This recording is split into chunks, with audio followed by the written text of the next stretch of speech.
Merhaba arkadaşlar, ben Define Cener. Güzel bir günde yeni bir macerayla karşınızdayım. Videoya başlamadan like atmayı unutmayın arkadaşlar.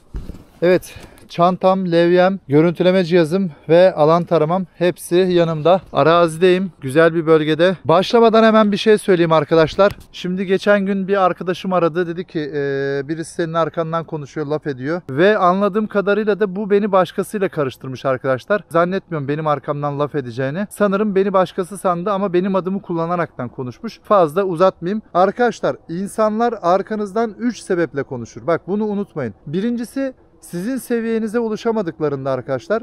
İkincisi, sizde olanlara sahip olamadıklarında. Üçüncüsü de sizi taklit etmeye çalışıp başaramadıklarında arkanızdan konuşur. Arkadaşlar, bunlar ucuz insanlardır. Yoksa ukalalık yapmazlar. Biz ukalalığına verelim. Çünkü vakit harcamaya değecek bir insan değil. Ucuz bir insan olduğu için kendi çapında eğlensin. Neyse arkadaşlar, güzel bir kayanın yanındayım. Buraya ben daha önce geldim. Bu arada kayaya doğru ilerlerken şunu da söyleyeyim. Hatırlarsanız bir hafta falan oldu. Bir video hazırladım. Gene dedim doğru bilgileri verdiğim için arkamdan saldıracaklar. Hemen yılanlar kafalarını çıkardı. Ama istedikleri kadar da konuşsun. Gereksiz insanlar, onlara prim vermeyin arkadaşlar. Bilginiz olsun. Bakın, çok güzel bir yerdeyim şu anda. Kayada işçilikler mevcut. Burada daha önce bir yaşam olmuş. İnsan eli değmiş. İşçilikler, bakın mesela tam şu kısmı görüyor musunuz? Üçgen. Şöyle üçgen kesmesi var. Ucuna bakın, şöyle ilk defa görüyorum böyle bir işaret. Ucuna şöyle bir kabartma bırakmışlar. İlk defa görüyorum. Bakın, şurası güzel bir üçgen. Şöyle bir kenarı eşdeğer üçgen değil arkadaşlar. Eşkenar değil. Bir kenarı uzun, diğer iki kenarı eşit. Şimdi burada daha önce geldiğim işareti göstereyim size. Burada bir sunak var. Nereye kaçmış? Sunağımız neredeydi? Burada bir sunağımız olmuş. Buldum. Arkadaşlar bakın şimdi. Nereye nasıl sunak yapıyorlar? Gördünüz mü?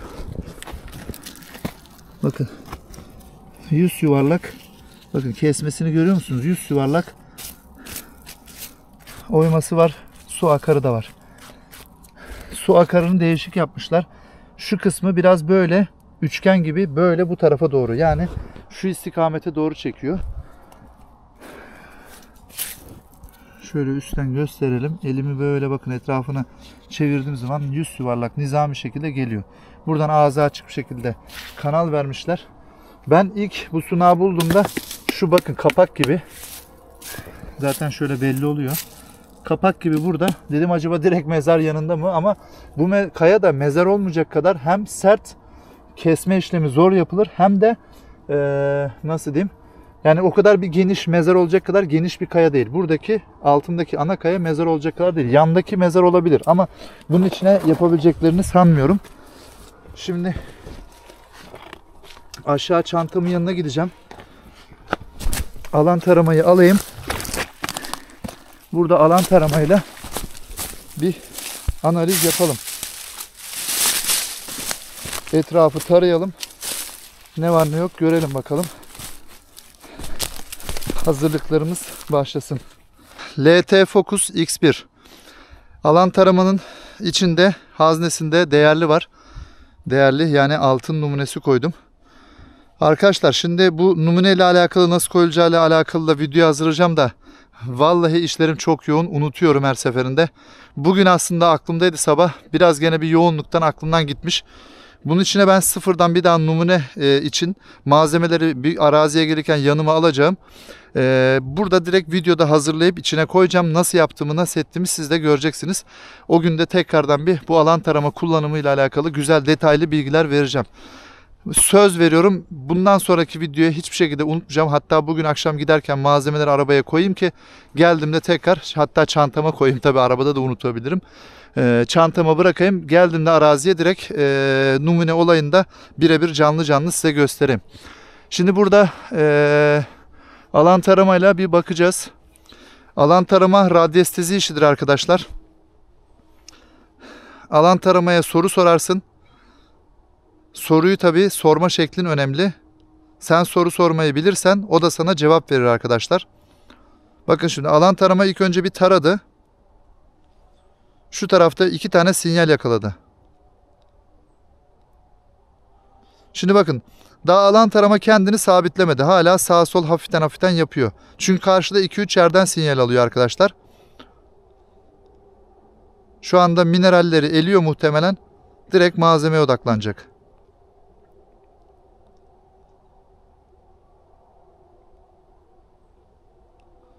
Evet, şu an kendini sabitledi. Bu yöne doğru gitmemiz gerekiyor arkadaşlar. Tam şurada. Evet bakın. Şu an kamerada belli olmayabilir ama tam şurada bir kayalık var arkadaşlar. Sunak şuradaydı. Sunağın da açık ağzı böyle yön vermiş gibi diye düşündüğüm yerde bu tarafı gösteriyordu. Ben daha önce buraya bu sunağın etrafını buraları aradım. Şu kayanın üst tarafından bir müjdesi babında bir malzeme çıkardım. Yani o muhtemelen müjdesiydi. Mezarın olduğu yeri tam tespit edemedim. Edememiştim o zamanlar. Bugüne kısmetmiş diyelim. Bakalım bu sefer doğru bir yer bulduk mu bulmadık mı anlarız. Evet. Cihazımızı ve levyemizi alalım. Şu tarafa doğru gidelim bakalım. Şimdi şu yukarı çıkacağım. Gösterdiği yön orası. Oraya çıkacağım. Orada alan taramayla güzelce tekrardan bakacağım. Bir yer tespit edersek de görüntüleme cihazımızla onaylarız. Çalışmamızı da yaparız. Bugün hava çok güzel arkadaşlar, var ya, hiç kış mı değil mi belli değil. Üzerimde 0 kol var. Hala da sıcak hava. Gerçi biz dağda hareket ettiğimiz zaman ondan da sıcaklıyor olabiliriz.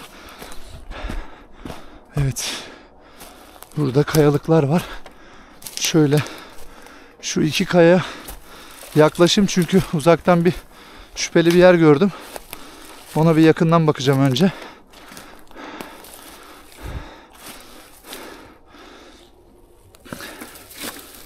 Levye ile cihazı buraya bırakalım.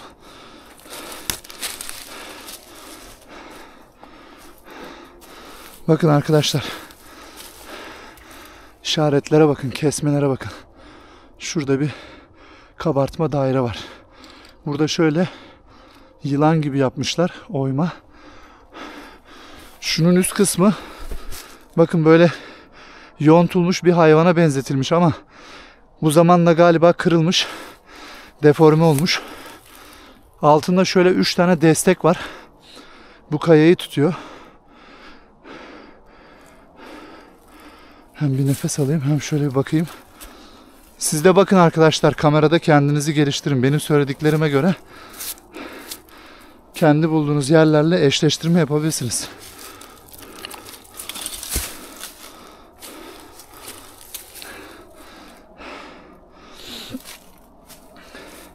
Şimdi benim düşüncem arkadaşlar, şurası bir kayalık. Ve bu kayalık da buraya yığma gibi. Yani yapma bir kayalığa benziyor. Şu 3 tane bu kayayı tutsun diye destek dahi konmuş. Bakın şu kayayı tutsun diye bunun altında da desteği var. Burası bir kapatma. Üst tarafı ana kaya gibi duruyor. Bu ana kayanın altına giren oda da olabilir, mahzen de olabilir, mezar da olabilir. Ama biz aşağıdaki sunağın mezarını yakalamışsak eğer burada bir güzel bir mezar odası var sanırım. Burada bir daha bakalım alan taramayla. Böyle çekiyor. Bakın arkadaşlar, neye dikkat ettim? Bir saniye şimdi. Şuraya görüyor musunuz? Bakın şuradan başlıyor tam böyle. Burası böyle patika gidiyor. Bakın tam şurası. Şurada kısa bir patika var. İlerisi orman, gitmiyor. Çalılık, karışık bir yer. Aşağıdan gelirken de böyle normal hayvanların yaptığı patika. Ama şurası arkadaşlar dümdüz böyle resmen net bir şekilde belli. Yani burada daha önce insanlar bir işçilik yapmış. Buraya insan eli değmiş, insan ayağı değmiş arkadaşlar. Bakın aynı yol gibi, böyle sanki bir koridor gibi. Alan tarama böyle çekiyor. Bakın rahat bir şekilde burada yürüyorum. Rampa bir yerdeyim.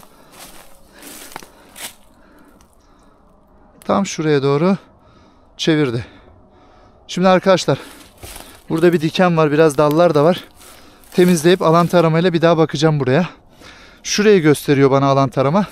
Şimdi burada işaretler gözüme çarptı. Bakın burada bir kesme var. Hatta şöyle yapalım. Çantayı çıkarayım. Kamerayı da elime alayım. Birazcık anlatalım. Biz çok anlatmazsak birileri havalara giriyor arkadaşlar. Boş boş konuşuyorlar. Dedikodu yapıyorlar mahalle karısı gibi. Mahalle karısı dedim arkadaşlar, kadınları aşağılamıyorum, sakın öyle düşünmeyin. Hani böyle dedikoducu mahalle karıları olur ya, hani onlar gibi konuşanlar sadece kafa şişiriyor, başka hiçbir şey değil. Bakın kesmeye bak. Bunun altında da bir destek var. Bakın bunun da önüne bir destek konmuş şu şekilde. Şurada bir kavisli kesme. Net bir şekilde görünüyor değil mi? Şu üstünde çizgisi var. Şurada tam çizgisi var. Burada bir tane daha çizgisi var. Ve bakın şimdi hop çıktı. Aha, kiremit parçası. Burada kiremit parçasının ne işi var ya? Şurası da muhtemelen son nokta olarak yapılmış. Arkadaşlar doğru yeri bulduk galiba. Bir de burası var, bir kesme. Bakın üçgen gibi burayı da kesmişler. Şöyle buradan da su akarı vermişler. Bakın buradan su akarı vermişler aşağıya, buraya. Belki de burada bir mezar var. Ya da burada bir sağlam kasa var.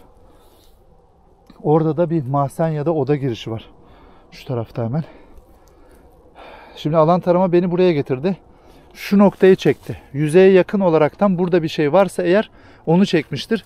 Şimdi görüntüleme cihazı bize söyleyecek arkadaşlar burada bir şey olup olmadığını. Bir de şurası tam kapak gibi böyle ayrılmış, sanki zamanla kapalı bir yer açılmış gibi duruyor. Soygun da yemiş olabilir. Bakar mısınız şunu? Gördünüz mü? Resmen kapak. Ben burayı bir temizleyeyim. Şu dikeni falan alayım şuradan. Bu diken beni burada mahveder. Şurada bir iki kuru dal var. Bunları kırmak lazım. Şuraya bir çalışma yapalım arkadaşlar. Evet arkadaşlar. Burayı güzelce temizledim. Kayayı meydana çıkardım. Bakın işte bir tane kapak dediğim gibi yeri görüyor musunuz? Şu aşağı doğru gidiyor. Burası da ayrık. Burası soygun yemiş. Malzeme alınıp tekrar kapatılmış olabilir. Ama alan tarama buraya çekti. Tam şu noktayı. Şimdi buraya dedektörle bakalım. Konrad GR4.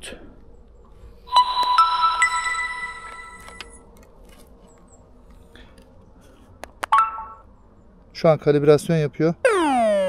Evet.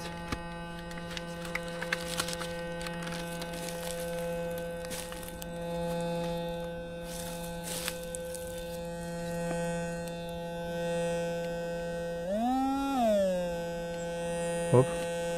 Şurada bir sinyal yakalıyor arkadaşlar. Bakın. Tam burada bir sinyal yakalıyor.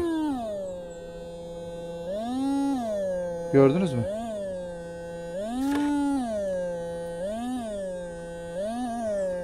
Burada bir sinyal var arkadaşlar. Cihazı kapatalım.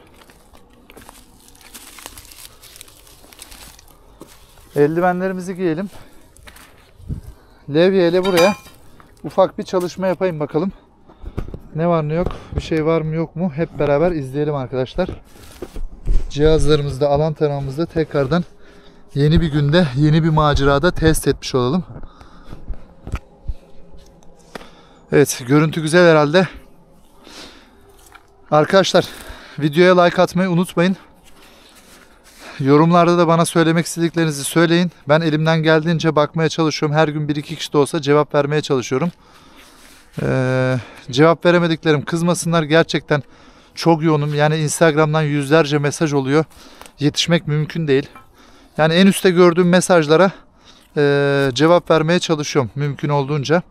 Kimisine bir hafta sonra, kimisine 3 gün sonra, kimisine hiç cevap veremediğim oluyordur. Artık herkes hakkını helal etsin. Şimdi şurası kafama takıldı. Önce orayı açmaya çalışacağım. Sonra bu öndeki parça. Bu da kafama takıldı. Önce bu ikisini bir açayım. Ne var ne yok görelim bakalım. Yani burada bir altında mezar ya da büyük bir kasa mı vardı? Onu merak ediyorum. Alan tarama bizi buraya çekiyor. Orada bir şey göstermiyor. Çok derinde olduğu için de olabilir. Dedektör burada algılama yaptı. Şu arada şu an bir şey var. Buraya bakacağız. Önce buna bir çalışalım.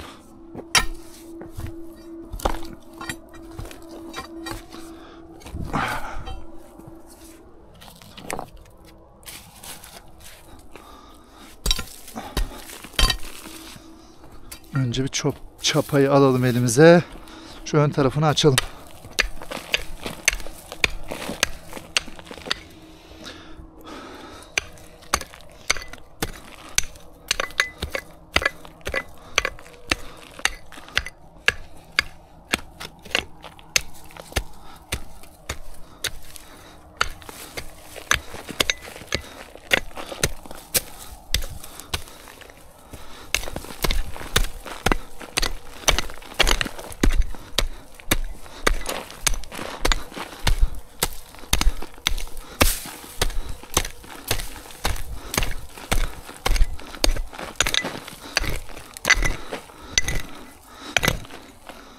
Gerçekten çok güzel, kapak gibi, ama doğal mı, bir saklama var mı göreceğiz.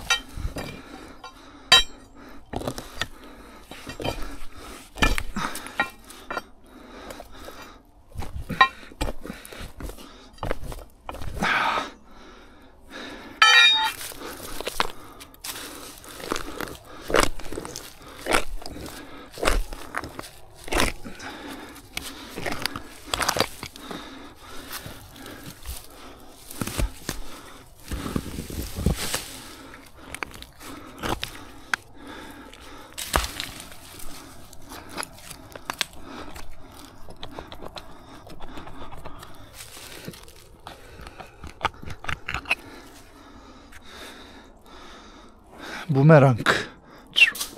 Gidiyor ama geri gelmiyor.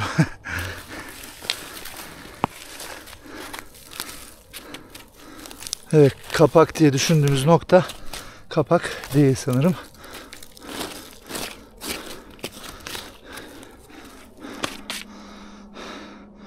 Şu yan taraf biraz şüpheli ama şunu da hemen alayım. O da aklımızda kalmasın.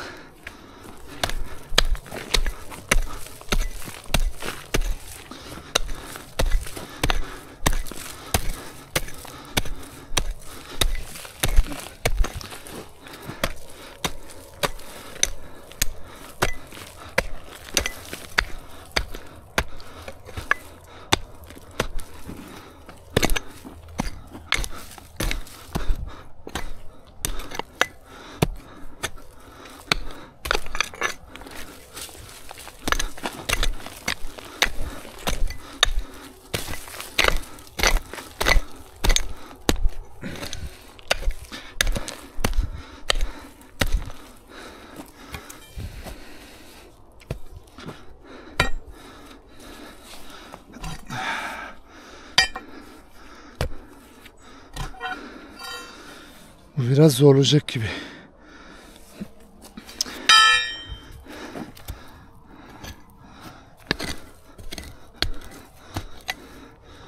Kiremit parçası mı?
Şöyle bir şey yapalım.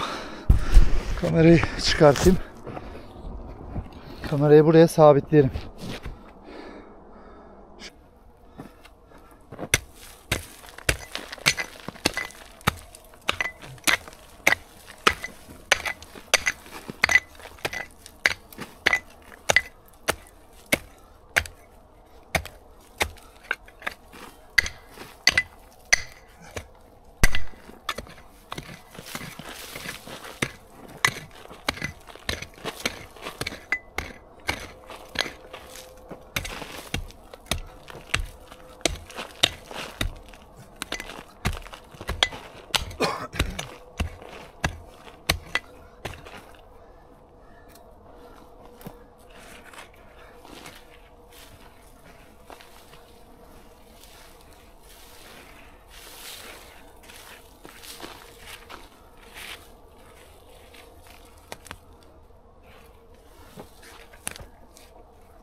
Arkadaşlar burası mezar girişi. Mezar girişini kapatmışlar. Bu giriş dolgusu. Önünde bir kaya daha var. Önü açılmasın diye. Bunları kaldırıp buradan içeri doğru mezara girecek muhtemelen. Şimdi oraya bırakalım. Şurada bir müjdesi, hediyesi varsa onu alalım. Buraya çalışma yapalım.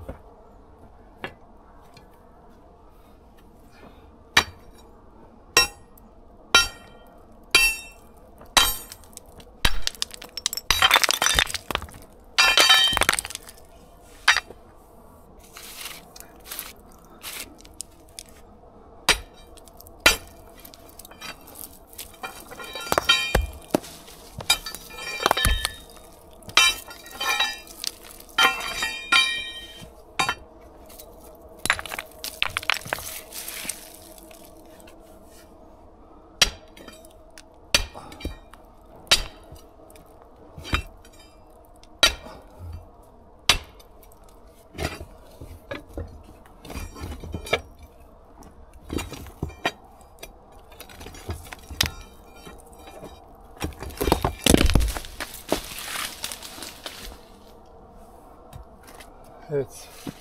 Yavaş yavaş açılıyor.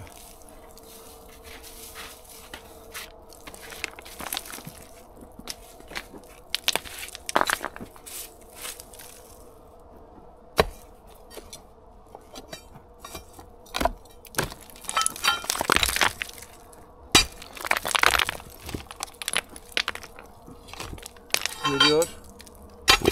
Hop.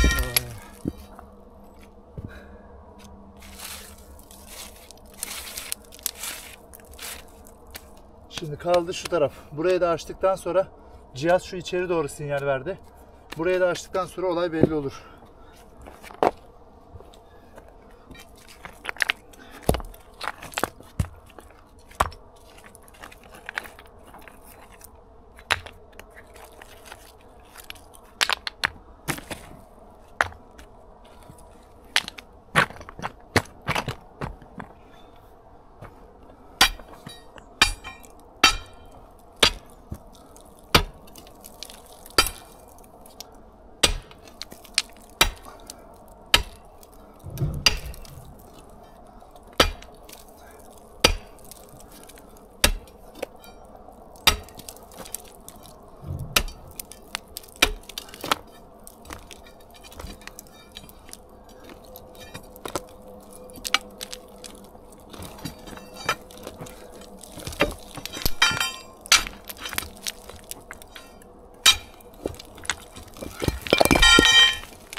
Neler neler oluyor arkadaşlar. Görünüyor mu? Darmadağın ettim burayı. Evet, şimdi bütün kayaları açtık. Pointer'la bakma zamanı.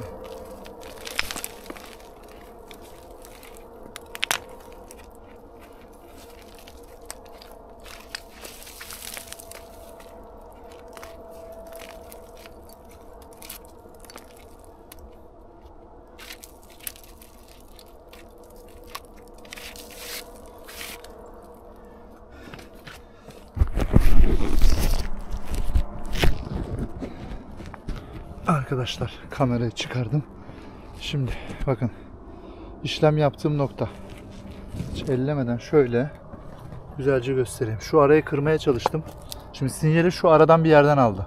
Yani bakın arkadaşlar şuradan aldığı sinyal şu kısımda, bu yan kısımda, buralarda şöyle civarında olabilir. Çünkü dedektör başlığının denk geldiği herhangi bir yerden böyle yarım metrelik bir çap olarak düşünün. Her yerden almış olabilir. Şurayı kırmaya çalıştım. Bakın bu arası ben gidiyor sandım. Gitmiyormuş. O yüzden bıraktım burada çalışmayı. Bu üstü kırdıktan sonra şimdi dedim pointerla şuraları bir kontrol edeyim. Belki bu kayanın içinde şu aralarda olabilir. Şuradan alma ihtimali çok düşük ama oraya da bakacağım pointerla. Çünkü burası böyle içine doğru gidiyor gibi. Pointer'ımızı alalım.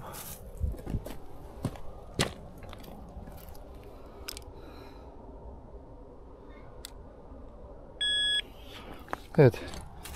Şuradan şöyle başlayalım bakalım.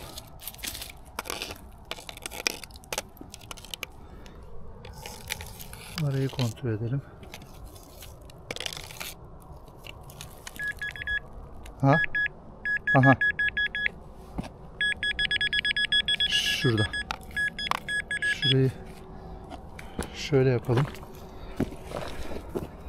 Yan tarafa doğru şöyle bir süpürttürelim bakalım. Para falan varsa aşağı gitmesin.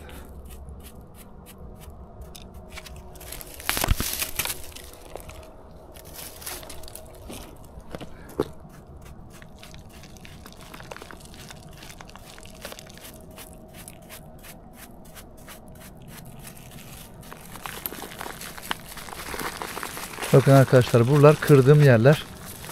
Buranın üzerinde kaya vardı. Arasından topraklar çıktı. Hop işte burada. İşte yakaladım. Bir dakika şimdi. Hiç panik yapmayın. Panik yapan benim. Siz değil gerçi de. Şurayı şöyle komple temizleyelim. Bakın şimdi kayanın kırıldığı yerler, tuttuğu yerler belli. Bakın buralar yapışık değilmiş, görüyor musunuz? Sarı. Yani iki kayanın arası yapışık olmayan yerler sarı. Kırılan yerler nasıl gri çıkıyor. Burada birkaç yerden yapışık duruyormuş. Muhtemelen Horasan'la yapıştırmışlar. Şurası şöyle bir kavisli. Şurayı görüyor musunuz? Belki de şu yandan malzemeyi yandan mı soktular? Nasıl yaptılarsa artık. Tam buradan şimdi neler çıkacak bakalım. Şuraya bakar mısınız?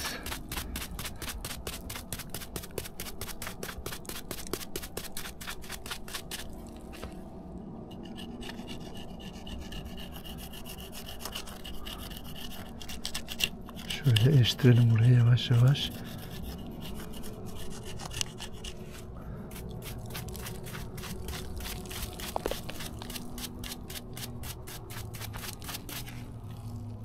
Şurada bir şey görünüyor. Aha, galiba heykel arkadaşlar. Of of of of of. Heykel geliyor, heykel. Heykel geliyor.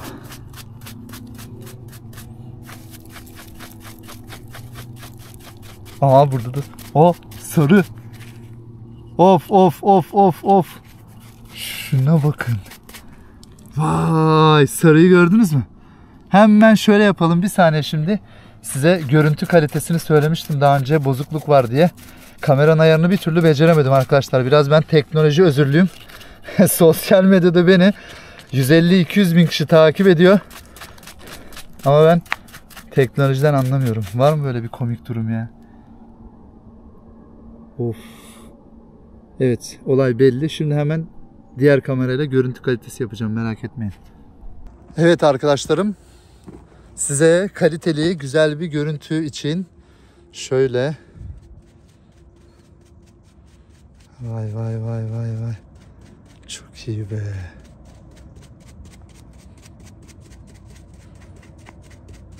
Gümüş heykel. Yanındaki ne biliyor musunuz? Bakın yanındaki altın güneş.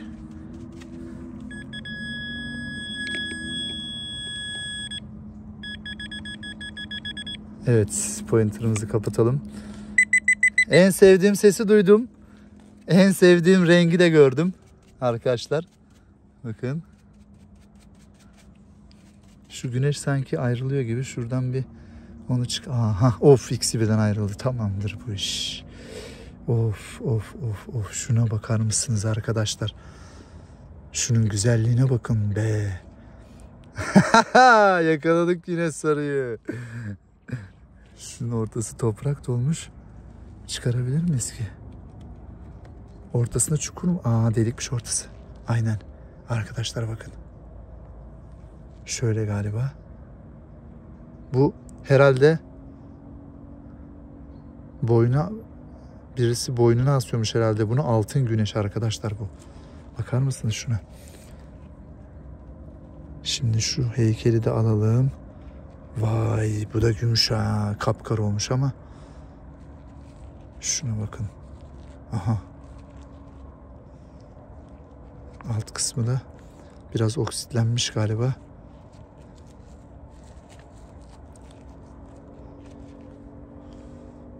Gümüş heykel.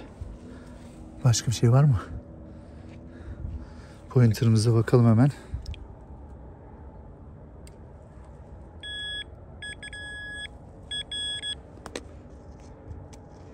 Başka bir şey yok arkadaşlar burada. Ne öttü? Bunu öttü. Şunu ötüyor, bunu ötüyor. Burada yok arkadaşlar. Malzeme bu kadar. Bu kadar ve dağın olsun değil mi? Hemen şunu şuradan alalım şöyle. Güzel bir yere. Biraz önce kırdığımız parçaların üstüne koyalım. Buradan inceleyelim bakalım.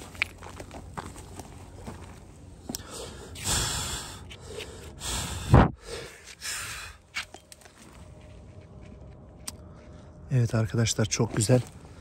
Sarı taşta çok belli olmadı ama olsun. Şöyle. Güneş olsaydı bir parlattırırdım size bunu ama. Çok zevkli be. Şu an var ya, o kadar keyifliyim ki arkadaşlar. Şunun güzelliği var ya. Gerçekten çok iyi. Bu ne? Bu da gümüş heykel. Üzerinde adam var. Savaşçı var arkadaşlar üzerinde. Atın üzerinde savaşçı var. Şöyle bir minyatür heykel. Kılıcı, atı, her şeyi yapmışlar.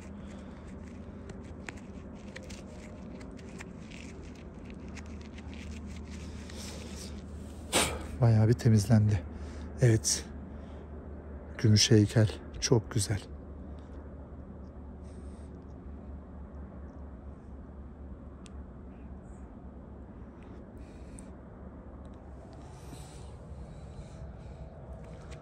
Bunları alalım.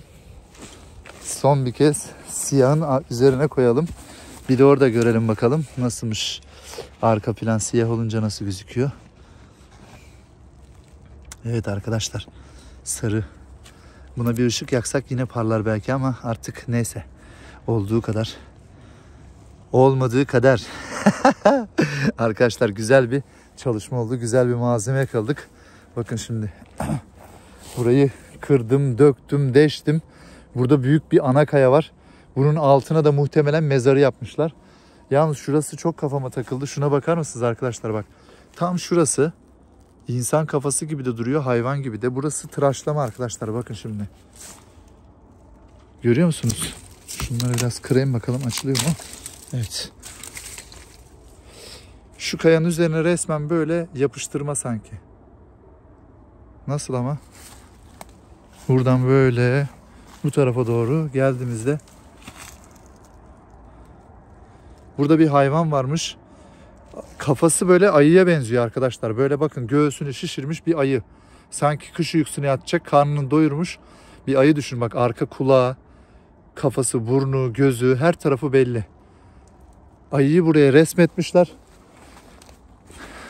Burada da güzel bir kapatma var arkadaşlar. Şu kayalıklar var ya, buraya komple yığma. İnsan eliyle yapılmış bir yer burası. Hemen yan tarafında da muhtemelen mezar var. Mezarı ellemeyelim, hem işçiliği çoktur hem de çok fazla mezar videosu yapamıyorum. Şikayetler falan derken neyse, tekrar aynı şeyleri söylemenin anlamı yok. Bugünlük bu kadar olsun arkadaşlar. Güzel bir maceraydı. Benim için çok zevkli oldu. Siz de umarım beğenmişsinizdir. Ben size mümkün olduğunca doğruları söylemeye çalışıyorum arkadaşlar. Cihazlarla alakalı, definecilikle alakalı, işaretlerle alakalı. Benim videolarımı böyle baştan sona izlemeye çalışın. Yoksa arazide boşa vakit geçirirsiniz. Boşa kendinizi yorarsınız arkadaşlar. O sebepten ben kendi bildiklerimi mümkün olduğunca size kendi dilimle anlatmaya çalışıyorum.